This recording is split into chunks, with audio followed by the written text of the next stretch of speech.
Hello friends, हमारा जो आज का वीडियो है वो है प्रेजेंट परफेक्ट कंटिन्यूअस टेंस पर। इसके पहले के मेरे कुछ वीडियोस में मैंने आपको प्रेजेंट इंडेफिनिट टेंस के बारे में, इसके uses in spoken, present continuous tense, इसे किस प्रकार से स्पोकन के पर्पस से यूज़ करना है, and after that present perfect tense और इसको किस तरीके से यूज़ करना है हमारे स्पोकन के लिए, इन सब चीज़ों को डिस्कस किया था। आज मैं आपसे डिस्कस कर रही हूँ present perfect continuous tense.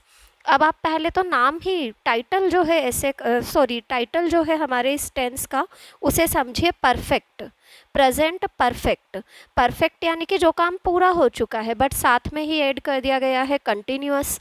Perfect continuous यानी कि कुछ जारी भी है, यानी कि ऐसे काम जिन्हें कि कुछ हद तक पूरा कर लिया गया है और कुछ हद तक जारी भी हैं, उन्हें बताने के लिए हम इस टेंस का यूज़ करते हैं। इस टेंस में ऐसे कामों को बताने के लिए हम कुछ टाइम डिनोटिंग वर्ड्स का यूज़ करते हैं। जैसे मैं इतने सालों से इस मकान में रह रहा हूँ, मैं 2 साल से यहाँ नौकरी कर रहा हूँ, तो इससे हमें ये भी पता चलता है कि 2 साल से नौकरी कर रहा हूँ, इसका मतलब है कि कंटिन्यू है अभी भी मेरी जॉब। और साथ में ये भी पता चल रहा है 2 साल कर ली है, it is completed for 2 years. तो इस तरीके से हमें दोनों चीज़ों का एहसास होता है प्रेजेंट परफेक्ट कंटिन्यूअस टेंस से। इस टेंस की जो हेल्पिंग वर्ब होती है वो होती है हैज़ बीन और हैव बीन। हैज़ बीन का यूज़ करते हैं हम सिंगुलर सब्जेक्ट्स के साथ, ही, शी, इट एंड नेम, और हैव बीन का यूज़ करते हैं हम प्लूरल सब्जेक्ट्स के साथ, आई, वी, यू और दे के साथ। अब हैज़ बीन हैव बीन के बाद आती है हमारी मेन वर्ब। मेन वर्ब हम आईएनजी फॉर्म में यूज़ करेंगे इस टेंस में।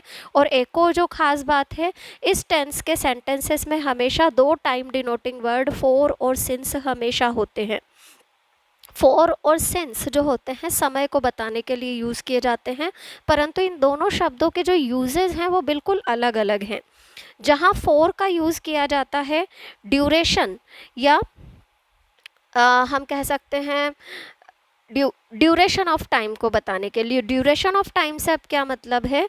ड्यूरेशन ऑफ टाइम से मतलब है जबकि हमें निश्चित समय ना दिया जाए बल्कि एक अवधि दे दी जाए कि इतने समय से इतने समय तक। जैसे हमने कहा 2 महीने, तो हमें अवधि दी गई है, हमें ये नहीं बताया गया है कि कौन सा वाला महीना। जब हमसे कहा जा रहा है 2 साल, तो हमें अवधि दी गई है, हमें ये नहीं बताया गया है कि ईयर 2000 और वाट। तो इस तरीके की सिचुएशन जबकि हमें निश्चित समय न बता करके एक ड्यूरेशन ऑफ टाइम दे दी जाए, तो उसे बताने के लिए हम फॉर का यूज़ करते हैं। पर जब हमें ड्यूरेशन के बजाय पॉइंट ऑफ टाइम बता दिया जाए, पॉइंट ऑफ टाइम यानी कि बिल्कुल फिक्स टाइम जब हमें बता दिया जाए, जैसे 10 बजे, सुबह, शाम, या फिर 2008, 2006, या फिर हम कहें in the month of February, या फिर हम बात करें मंडे, ट्यूसडे, वेनसडे, तो ये सारी के सारे जो हैं हमें एक फिक्स टाइम या पॉइंट ऑफ टाइम को बताते हैं। तो इन सब को बताने के लिए हम यूज़ करते हैं सिंस का।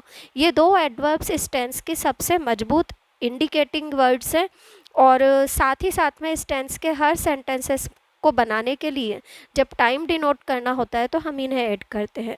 फॉर्मूलाज की जहाँ बात आती है, अफर्मेटिव सेंटेंस में हम वही subject has been, have been, फिर आईएनजी फॉर्म ऑफ वर्ब रखते हैं, object, for, since plus time लगा देते हैं। नेगेटिव सेंटेंस बनाते वक्त हमें ये ध्यान रखना होगा कि हैज़ बीन और हैव बीन के बीच में नोट आ जाएगा, यानी कि has not been, have not been होगा, और पूरा फॉर्मूला वैसा का वैसा ही रहेगा। पर जब हम सिंगल इंट्रोगेटिव बनाएंगे तो भी हमें यही चीज़ ध्यान रखनी है कि हैज़ और हैव तो सब्जेक्ट के पहले चले जाएंगे, पर बीन जो है वो सब्जेक्ट के बाद ही रहेगा, यानी कि हैज़ और हैव के बाद सब्जेक्ट फिर बीन आएगा।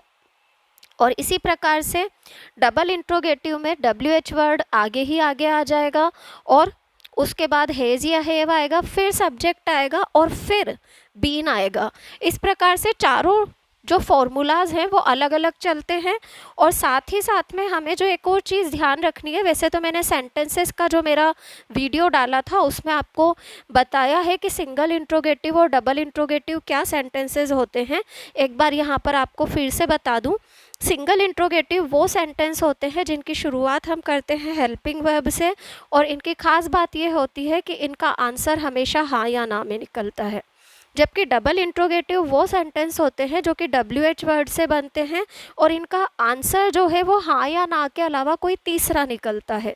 तो ये अंतर होता है सिंगल इंट्रोगेटिव और डबल इंट्रोगेटिव में। हमने प्रेजेंट के चारों टेंसेस कर लिए हैं।